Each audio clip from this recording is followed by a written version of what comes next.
Шикарная работа. Даже как он его написал, посмотри. Эта картина самый что ни на есть редкий экземпляр. Работа написана масляными красками в академической манере. На картине Джигит отдыхает под деревом на фоне ингушских башен. Это экспонат музея, подаренный ему одним из жителей республики. Часто старым вещам в доме многие не придают значения, особенно предметам быта. Многие воспринимают их как ненужный хлам. Складируют их в сарае либо в чердаке. Случается, что даже выбрасывают их. А ведь некоторые из них свидетели целых эпох. Последнее поступление у нас работа Аздоева Давуда.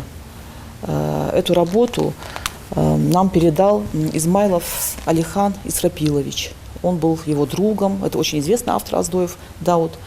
И Алихан передал его в фонд музея. Благодаря проекту Государственного музея Республики Ингушетия «Сохраним историю вместе» такие картины обретут новый статус и новую жизнь. Например, эти подушки и наволочки подарены известной ингушской портнихой Лейлой Арчаковой. Изделия ручной работы, им уже больше 50 лет. Ковру же с древнеингушскими узорами более 150 лет. Музею его подарила ингушская диаспора из Турции. По словам Мадины Хамхоевой, это единственный экземпляр в своем роде. Там была такая традиция вообще... Была своя такая ингушская мечеть, которую построили ингуши в Турции после переселения массового туда.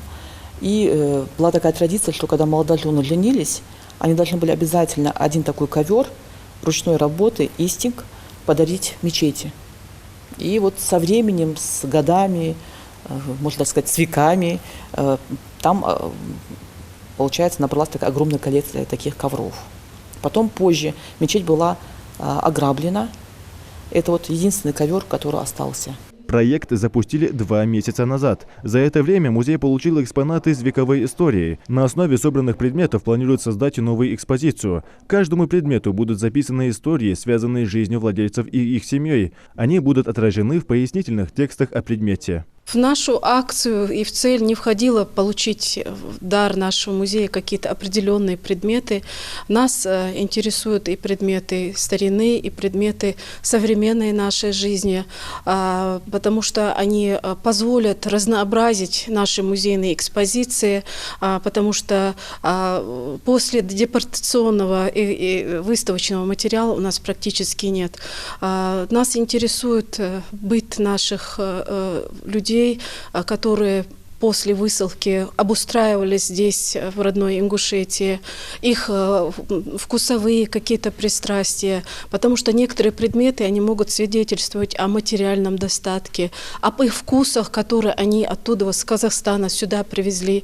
Нас интересуют предметы одежды, аксессуары. Этот проект уникален тем, что любой житель республики сможет принять в нем участие. Благодаря ему музей пополнит коллекцию старой мебели ручной дизайнерской работы, элементами интерьера, такими как ковры, торшеры, живописные картины и многое другое. Все это порадует ценителей истории и классики. Имя дарителя будет записано в книгу поступления фондов музея, и каждый участник получит диплом почетного дарителя. Я думаю, это очень важный шаг, это важный момент, потому что мы обязаны сохранить нашу историю для наших подрастающего поколения. И мне кажется, это очень будет благородно с каждого, если есть такая возможность сделать этот дар, потому что нас интересуют и предметы мебели. Я знаю, что у многих есть предметы, начиная с 70-го, 80-го года. Они практически у многих есть и посуда, и одежда.